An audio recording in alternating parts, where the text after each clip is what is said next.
அற்புதமான இந்த புரட்டாசி மாச சனிக்கிழமையில ஏகாதசி அன்னைக்கு அண்ணன் என்ன விருந்து சாப்பிடுவார்னு எனக்கு தெரியும். அப்படி ஒரு அற்புதமான நாளில் உங்களை சந்திக்கல மிகப்பெரிய மகிழ்ச்சி. சினிமா கதை கட்டுரை எல்லாம் சொல்லும் போது என்ன செய்வாங்கன்னா, அந்த ஃபர்ஸ்ட் ஃப்ரேம்லேயே மிரட்டணும் அப்படிம்பாங்க. முதல் ஃப்ரேம்லேயே இங்கே தமிழ் தாய் வாழ்த்துலேயே மிரட்டிட்டாங்க. ஃப்ரேம் ஆரம்பிக்கிறதுக்கு முன்னாடி தமிழ் தாய் வாழ்த்து 2 நிமிஷத்தில் முடிஞ்சிருமேன்னு பார்த்தா போய்கிட்டே இருக்கு. பரத கட்டம் இங்கே கேள்விப்பட்டோமே அப்படின்னா அதெல்லாம் குமரி கட்டமாக மாற்றி ரொம்ப நாள் ஆகிப்போச்சு. திராவிடர்கள் திருநாடு தமிழ் தலைவாதிக்கு வேற வரி இருந்துச்சு அப்படி. அண்ணன் வந்து சொல்லிக்கிட்டே இருப்பார், மாற்றுவேன், எல்லாத்தையும் மாற்றுவேன், பூராத்தையும் மாற்றி விடுங்க.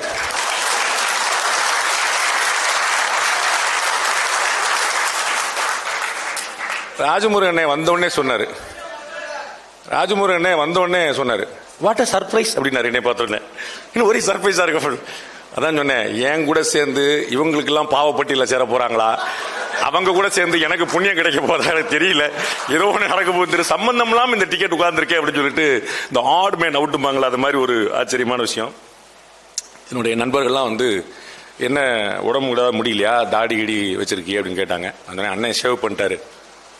அண்ணன் பெருசாக தாடி வச்சிருந்தாரு சீமாண்ணன், அவர் சேவ் பண்ணிட்டாரு. சரி தம்பியா நம்ம வளர்த்தெல்லாம் பார்க்குறேன் அப்படின்னு சொல்லிட்டு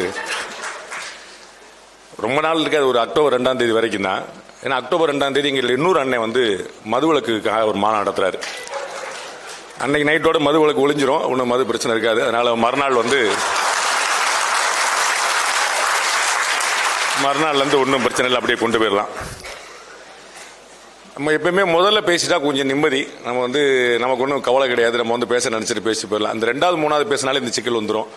ராஜமுருகன் பேசும்போது அப்படி கவனிச்சுட்டே இருந்தேன், ஆஹா ஏதாவது பிரச்சனை வரப்போதா அப்படின்னு பார்த்துக்கிட்டே இருந்தேன். இந்த பார்ப்பனர்கள் அப்படின்னாரு, ஆஹா இன்னைக்கு நம்ம தான் பிரச்சனை போல அப்படின்னு அப்பயே ரெடி ஆகிட்டேன். அப்புறம் நல்ல மனுஷன் வந்து நம்ம பக்கம் விட்டுட்டு அண்ணன் சீமான் மேலே ஏதோ கோபம் போல அதை வந்து மறைமுகமாக சொல்லிட்டாரு, கம்யூனிசமும் தமிழ் தேசியமும் ஒன்று அப்படின்ட்டு.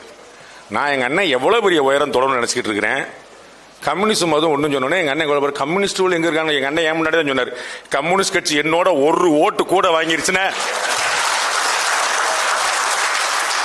நான் கலைச்சிட்டு வந்து கட்சியில் சேர்ந்துடுறேன்ட்டார் ஒரே அடி.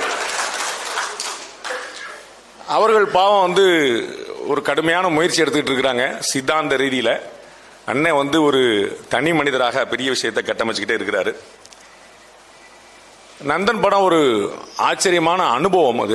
அது முதல்ல எடுத்த உடனே நிறைய செருப்புகளோடு ஆரம்பிக்குது, முடியும் போது நந்தனுடைய செருப்பு காலடி நடையோட முடியுது. அவ்வளவு வந்து ஒரு ஆச்சரியமா வந்து ஒரு ஏகப்பட்ட செருப்புகள் இருந்த இடத்துல அதை வந்து ஒற்றை செருப்பு, அவருடைய ஒரு செருப்போட தனியாக அவர் வந்து ஒரு வெற்றி பெற்ற மனிதனாக நடந்து போகும்போது ஒரு பயங்கர ஆச்சரியமா இருக்கு. நான் வந்து இந்த படத்தை வந்து முதல்ல கொஞ்சம் தயங்கிட்டே தான் பார்த்தேன். மனசுக்குள்ள முன்முடிவுகள்லாம் நிறைய இருந்தது. அதெல்லாம் இல்லாமல் எல்லாத்தையும் அடைச்சிட்டு, வழக்கமா இது போன்ற படங்கள்ல நிறைய தத்துவங்கள் பேசுவாங்க, பிலாசபி பேசுவாங்க. அதனால என்ன ஆயிரும்னா, இது நமக்கான படம் இல்லைன்னு பாதி மக்கள் வெளியே போயிடுவாங்க. இது நமக்கு இல்லப்பா தத்துவம் பேசுவாங்க அப்படின்னு சொல்லிட்டு. அவார்டுக்குன்னு ஒரு படம் இருக்குது, அது ஒரு கணக்கு இருக்கு. இன்னொன்று வந்து வெறும் தத்துவத்துக்குன்னு ஒரு கணக்கு இருக்கு. அது ஆச்சரியம் என்னன்னா, திரு சரவணன் அவர்கள் வந்து உள்ள படம் முழுக்க நிறைய சந்தர்ப்பங்கள் இருந்தும் நேரடி அரசியலே பேசல. அதான் ரொம்ப முக்கியமான விஷயமா நான் கவனிச்சேன். பிளஸ் ஜாதிய தத்துவங்களை அவர் வந்து வசனங்களா எடுத்து வைக்கல. ஒரு மனிதன் அவன் வந்து சமுதாயத்தில் நசுக்கப்பட்டவனா இருக்கிறான், அவன் மேல வர்றதுக்கான ஒரு முயற்சி வந்து எப்படி ஒரு நகைச்சுவையாக, கேலியாக, எல்லலாக, பிறகு கொடூரமாக மாறுகிறது அப்படிங்கிறத, அந்த கதைக்கு என்ன தேவையோ அந்த இடத்துல நிப்பாட்டினாரு. ஒரு நண்பனாக திரு சரவணன் அவர்களுடைய இந்த அற்புதமான முயற்சியை நான் வந்து மனசார பாராட்டுறேன்.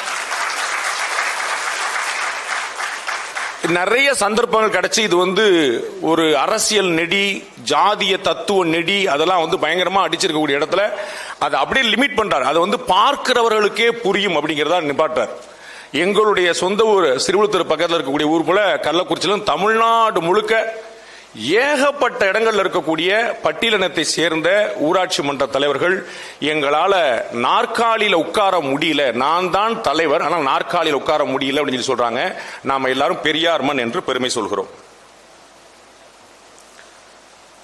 திரு சசிகுமார் அவருடைய நடிப்பு ரொம்ப பெரிய ஆச்சரியம். நம்ம எடுத்த எடுப்பிலேயே எனக்கு ஒரு டவுட் வந்துருச்சு, எப்படி அவர் பொருந்துவார், நல்லா சிகப்பா இருக்கார் அண்ணன், அது எப்படி இந்த இடத்துல வேற எப்படி நிற்கும், அவர் வேற மாதிரியான ஒரு தோற்றங்களே பார்த்துட்டு இதுல அடி அடி அடின்னு அடிச்சு வேற மாதிரி துவைக்கிறாங்களே எப்படி வரும்னு பார்த்தா ஒரு 5-6 நிமிஷத்துக்கு பிறகு அப்படியே அது ஜெல் ஆயிட்டாரு. அந்த கேரக்டரா தான் நந்தனா தான் தெரிஞ்சாரே தவிர திரு சசிகுமார் அப்படிங்கிற ஒரு நடிகராகவோ ஒரு இயக்குநராகவோ ஒரு திரையில இருக்கக்கூடிய பிரபலமாக தெரியல, ஒரு நந்தனாகவே முழுசா மாறிட்டார் அப்படிங்கிறத பாக்குறோம். திரு சசிகுமார் அவர்களுக்கு இந்த புரட்டாசி சனிக்கிழமை ஏகாதசி நாளில் அவருடைய இனிய பிறந்த நாளுக்கான வாழ்த்துக்களையும் சேர்த்து தெரிவித்துக்கிறேன்.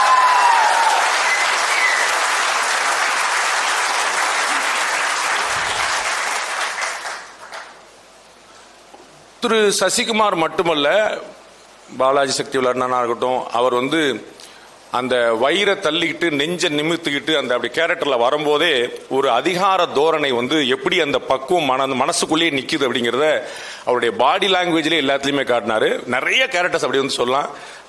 அவங்க மனைவியா நடிச்சவங்க, திரு சசிகுமாரோடைய மனைவியா நடிச்சவங்க, இது மாதிரி ஏகப்பட்ட அண்ணன் சமுத்திரக்கனி அவர்கள் அந்த காலில் ஒரு சின்ன ஒரு மாற்றுத்திறன் இருக்கு அப்படிங்கறத அதை காட்டுறதுக்கான பெரிய ஸ்பேஸ் கிடைக்காது. ஆனா அவர் லைட் அப்படி தள்ளி விடும் போது அப்படி அந்த தடுமாறுற காட்சியில் அவர் பியூட்டிஃபுல்லா பண்ணிருப்பார். அந்த ஒரு ஃப்ரேம் தான் அது ரொம்ப ஆச்சரியமா பண்ணிருப்பார். அது மாதிரி நிறைய திரு ராஜ்குமார் குறிப்பிட்டது போல இது ஒரு செய்தி சொல்ல வந்த படம் அப்படிங்கிறதோடு நிறுத்தாம அதை தாண்டி ஒரு கலைப்படைப்பாக மாத்திரக்கான ஒரு நிறைய முயற்சிகள் நடந்தது.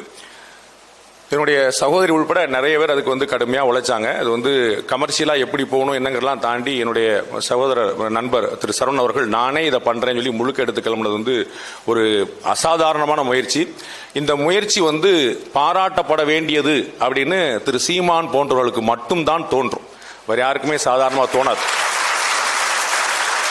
நான் நிறைய வியக்கிறேன். இதை பெரியார் மண் என்று பெருமை பேசுபவர்கள், சமத்துவம் வந்துவிட்டது என்று பேசுபவர்கள், அல்லது நாங்கள் தான் பட்டியலின சமூகத்துக்கான போராளிகள் என்று தங்களை அடையாளப்படுத்திக் கொள்வர்கள், அரசியல் ரீதியாகவும் திரைத்துறையிலுமே நிறைய பேர் அந்த மாதிரி இருந்து அவர்கள் இந்த படத்தை பற்றி வெளிப்படையாக, ஒருவேளை திரு சரவணன் தனியா சொல்லிருக்கலாம் ரகசியமா, வெளிப்படையாக ஏதாவது சொன்னாங்களா அப்படின்னு நான் வியக்கிறேன். அப்படி ஏன் அவங்க என்டார்ஸ் பண்ணல அப்படிங்கிற எனக்கு ஒரு பெரிய ஆச்சரியமா இருக்கு. ஏன் அவர்கள் வெளிப்படையாக பேசல அப்படிங்கிறது ஆச்சரியமா இருக்கு. சரவணன் அவர்கள் நான் என்னுடைய நண்பர், அவர் என்ன சமூகம்லாம் எனக்கு தெரியாது. நாங்கள் கேட்டதில்ல. முதல் நாள்ல நாங்கள் நிறைய கட்டி உருண்டு சண்டை போட்டு பேசி விவாதம் பண்ணி நிறைய வி ஸ்பெண்ட் டைம் லாங் நிறைய பண்ணிருக்கோம். ஒரு நாளும் அவர் என்ன சமூகம்னு எனக்கு தெரியாது, நான் கேட்டது. ஆனா அவர் இவ்வளவு அக்கறையா ஒரு ரத்தமும் சதையுமா நகமுமா அப்படி ஒரு ஆச்சரியமான ஒரு படைப்பை கொடுத்திருக்கும் போது இது பேசக்கூடியவர்கள்ட்ட ஏன் அந்த என்டார்ஸ்மெண்ட் வரல அப்படின்னு வியக்கிறேன். அப்பதான் திரு சீமான் எப்படி உயர்ந்து நிற்கிறாருங்கிறதையும் சேர்ந்தே புரிஞ்சுக்கிறேன்.